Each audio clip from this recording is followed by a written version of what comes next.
Carlos, Julia, Jenny, and the twins head home to find Nora waiting for them.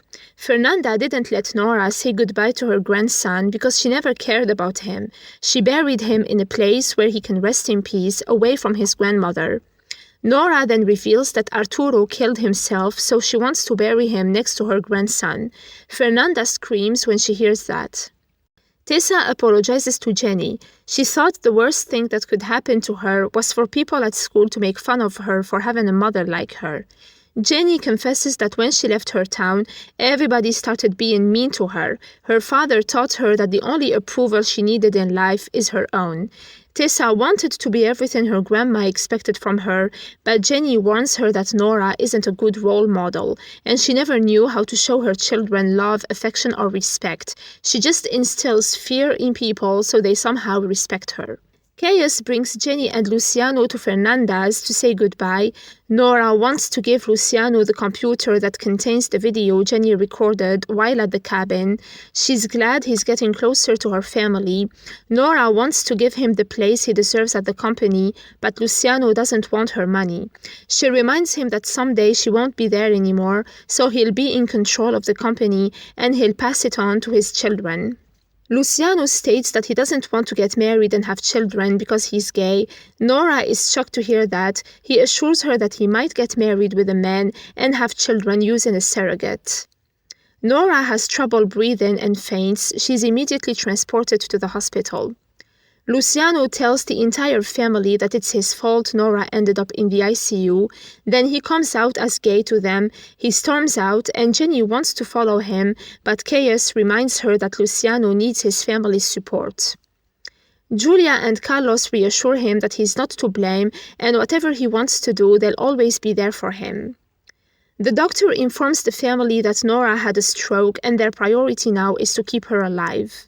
Kika assures her dad Francisco that she's okay with him dating Sonia. She thanks her for never leaving them alone.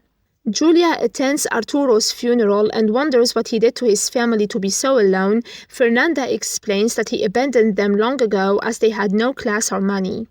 Fernanda apologizes for what she did to Julia. She killed one of her embryos and led her to seek for a surrogate mother, yet she ended up empty-handed, but Julia got 2 children. Julia knows that Luciano calls Chaos his dad. He explains that they've been together through many things and lived together for a long time. Julia comments that he earned Luciano's love, appreciation, and respect. She wants him to tell her about Luciano's childhood and how he grew up, and she offers to tell Jenny more about Tessa's childhood. The doctor reveals that Nora's paralysis is irreversible. She lost mobility from the neck down and won't even be able to breathe on her own for some time. She'll have to stay in the hospital until they can remove the ventilator. Fernanda bids her mom farewell. Just then Nora wakes up and opens her eyes. Pascal doesn't want her to leave and says he loves her, but she says she needs to find herself. He promises to wait for her and the 2 kiss. A month later, the whole family is hanging out by the pool. Jenny and Carlos clean her father's grave. Luciano and Tessa watch the video that Jenny recorded for them. Barcenas visits the family to talk about the will and the latest amendments that Nora made. They learn that she bequeathed her company to Luciano. Her requirement was that Julia and Carlos recognize Luciano as their son. Since Luciano is still a minor, Jenny will be in charge of the company because she is his legal guardian until he turns 18. Jenny can take on that responsibility, but Carlos reassures her that she'll have him and a whole team backing her up. Tessa spent her whole life thinking she would run the pharmaceutical company, so when she finds out she isn't even considered, she walks away. Luciano assures them that once he inherits the company, he'll share it with all of them. He tells Tessa he doesn't care about the company. He didn't have much stuff growing up with Jenny, but despite that, he was happier. The 2 siblings then go to Nora's room. Luciano tells her that he accepts her bequest, but won't run the company. His dream is to be a soccer player, whereas his sister's is to run it herself. Sonia reminds Jenny that she is a very capable woman. Francisco tells her that her race doesn't define her fate. That evening, Jenny has dinner with Carlos in a fancy restaurant. Francisco helped her realize she can make contributions to the company, so she decided to set up a foundation in Beatrice and Ochoa's honor, as well as a support group for the people hurt by the company's clinical trials. Their other strategic aim would be providing financial support for babies born with clubfoot.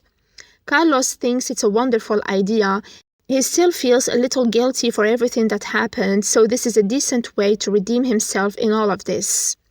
Julia and Chaos start hanging out and spending time together, dancing and having fun.